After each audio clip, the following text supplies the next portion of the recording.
ریاست مدینہ مدینہ ہجرت کرنے کے بعد جنگ سال میں کچھ ہی دنوں کے لیے ہوتی تھی، جیسے بدر، احد، خندق۔ تو باقی سارا سال مسلمان کیا کرتے تھے؟ بزنس۔ ہجرت سے پہلے مدینہ 3 قبیلوں میں تقسیم تھا: اوس، خزرج، یہودی۔ اوس اور خزرج دونوں عربی قبیلے تھے، لیکن ان کی آپس میں بہت سالوں سے سخت لڑائی چل رہی تھی، جس کی وجہ سے ان کی زندگیاں تو تباہ تو ہو ہی گئی تھی، لیکن ان کے بزنس اکنامی بھی تباہ ہو گئی تھی۔ مکہ اور مدینہ کی اکنامی میں بہت بڑا فرق تھا۔ مکہ پورے عرب میں کعبہ اور اپنی لوکیشن کی وجہ سے، مطلب عرب کے سینٹر میں ہونے کی وجہ سے، عرب کے ریچسٹ شہروں میں سے ایک تھا، لیکن مدینہ زیادہ تر زراعت، ایگریکلچر اکنامی تھی، جس کی وجہ سے مکہ کے مقابلے میں مدینہ کی اکنامی بہت چھوٹی سی تھی۔ لیکن اس چھوٹی سی اکنامی میں بہت بڑا مسئلہ یہ تھا کہ اگر اوس قبیلہ بازار بناتا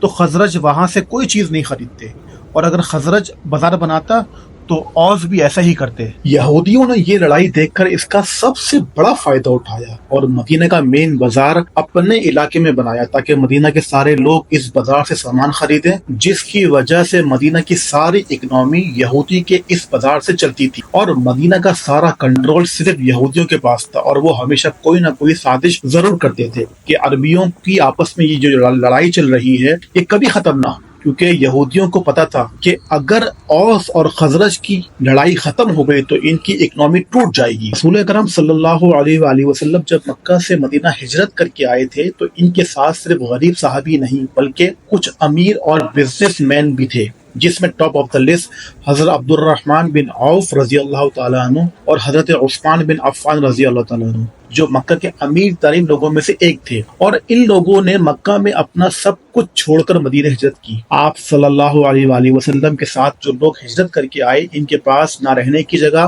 نہ کوئی بزنس، تو آپ صلی اللہ علیہ وآلہ وسلم نے مکہ سے آئے ہوئے مہاجرین کو مدینہ کے انصار کے گھر میں سیٹ کیا۔ عبد الرحمن بن عوف رضی اللہ تعالیٰ عنہ جو مکہ کے امیر ترین لوگوں میں سے تھے، ان کو آپ صلی اللہ علیہ وآلہ وسلم نے مدینہ کا ایک سب سے امیر ترین لوگوں میں سے ایک سعد بن ربیع رضی اللہ تعالیٰ عنہ کے ساتھ سیٹل کیا۔ سعد بن ربیع کے پاس جو کچھ بھی تھا اس کا آدھا انہوں نے عبد الرحمن بن عوف کو دینے کی آفر کی، لیکن عبد الرحمن رضی اللہ تعالیٰ عنہ نے انہیں کیا کہا؟ تھینک یو ویری مچ، لیکن مجھے ان میں سے کسی چیز کی ضرورت نہیں، مجھے صرف بازار کا راستہ دکھا دیں۔ تو وہ عبد الرحمن بن عوف رضی اللہ تعالیٰ عنہ کو مدینے کے بازار یعنی یہودیوں کے بازار لے کر آئے۔ وہاں انہوں نے دیکھا کہ مدینہ کی ساری اکنامی کا کنٹرول یہودیوں کے پاس ہے، اور اس ساری مونوپولی کو ایک یہودی ابو رافع کنٹرول کرتا ہے، اور ساری مارکیٹ کی پرائس بھی وہی سیٹ کرتا ہے، جس سے صرف یہودیوں کو ہی فائدہ ہوتا ہے اور عرب کا کاروبار کو صرف نقصان ہوتا ہے۔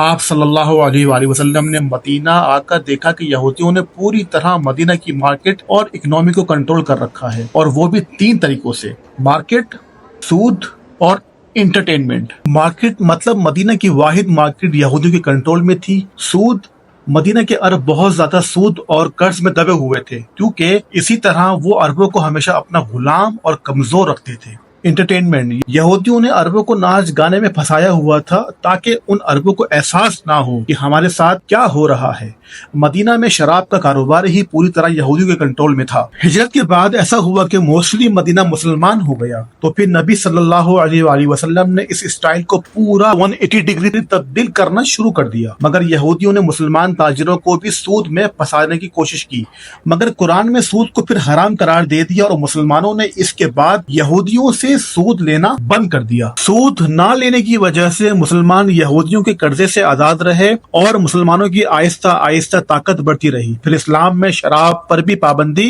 لگ گئی۔ اس طرح یہودیوں کے 2 امپورٹنٹ پلر جس سے وہ مدینہ کو کنٹرول کرتے تھے، مسلمانوں ان دونوں سے پاک ہو گئے اور ایک الگ مضبوط اسٹرانگ گروہ میں بن گئے۔ دوسری طرف یہودیوں کے سود اور شراب کے ساتھ فحاشی کے تمام کاروبار مدینہ میں بند ہو گئے، اس لیے نہیں کہ کوئی زور لگایا گیا ہو، مگر اس لیے کہ اکثریت مسلمانوں کی تھی اور مسلمانوں پر اب یہ سب حرام تھا۔ پھر آخری پلر تھا یہودیوں کا بازار، مگر ہمارے نبی صلی اللہ علیہ وآلہ وسلم نے ان کا بازار خراب کرنے کے بجائے مسلمانوں کو مسجد نبوی کے قریب ایک نیا میرٹ بیس بزنس بنانے کا مشورہ دیا، جس میں قیمت یا اشیاء کوئی طے نہ کرے، ایک میرٹ پہ بازار کا ریگولیشن ہو، اور ایسا ہی ہوا۔ مسلمانوں نے بازار بھی بنا لیا۔ بازار کی خاص بات یہ تھی کہ بہت ماڈرن طرز پر بنا تھا، ہر شاپ کے ساتھ 2 اونٹ کی جگہ رکھی گئی تھی، جبکہ یہودیوں کا بازار بہت ہی کنجسٹڈ تھا۔ مسلمانوں کے بازار میں آپ صلی اللہ علیہ وآلہ وسلم نے ایک پولیس اور دوسرا رجسٹری کا نظام بنایا، جس سے کسی کے ساتھ کوئی ناانصافی نہ ہو اور نہ ہی کوئی کاروبار میں کوتاہی ہو۔ اب مسئلہ یہ تھا کہ یہودیوں نے بزنس کنٹرول کر کے تمام اہل مدینہ کو کاروبار سے دور کر دیا تھا، مگر آپ صلی اللہ علیہ وآلہ وسلم کی موٹیویشن سے اہل مدینہ دوبارہ بزنس کی طرف آنا شروع ہو گئے۔ یہودی اپنے بازار میں ہمیشہ باہر سے آنے والے تاجروں کو دھوکہ دیا کرتے تھے، مگر مسلمانوں کے بازار میں ایمانداری کا نظام تھا، جس کی وجہ سے تاجر مسلمانوں کے بازار کی طرف آنا شروع ہو گئے۔ یہودیوں کے بازار کے مقابلے میں مسلمانوں کے بازار میں کیش فلو زیادہ تھا، کیونکہ ہمارے نبی صلی اللہ علیہ وآلہ وسلم نے فرمایا تھا کہ مزدور کا پیسہ اس کا پسینہ خشک ہونے سے پہلے دے دیا جائے، اور مسلمان بازار کے پلر سے بھی اسٹرانگ ہو گئے۔ مگر مسلمانوں نے یہودیوں کی طرح اپنا پیسہ سود میں نہ لگایا، بلکہ مسلمان اپنے پیسے سے دوسروں کی بھلائی کا کام کرتے تھے، جیسے کہ حضرت عثمان غنی رضی اللہ تعالیٰ عنہ نے اپنے پیسے سے یہودی کا کنواں خرید کے مسلمانوں کو دیا تاکہ مسلمان پانی کے لیے پریشان نہ ہو۔ جب مسلمان مدینے آئے تھے تو یہودیوں کا خیال تھا کہ مسلمان کمزور سے ہیں، ہمارا کیا ہی کر لیں گے، تو یہودیوں نے ہجرت کے وقت مسلمانوں سے معاہدہ کیا ہوا تھا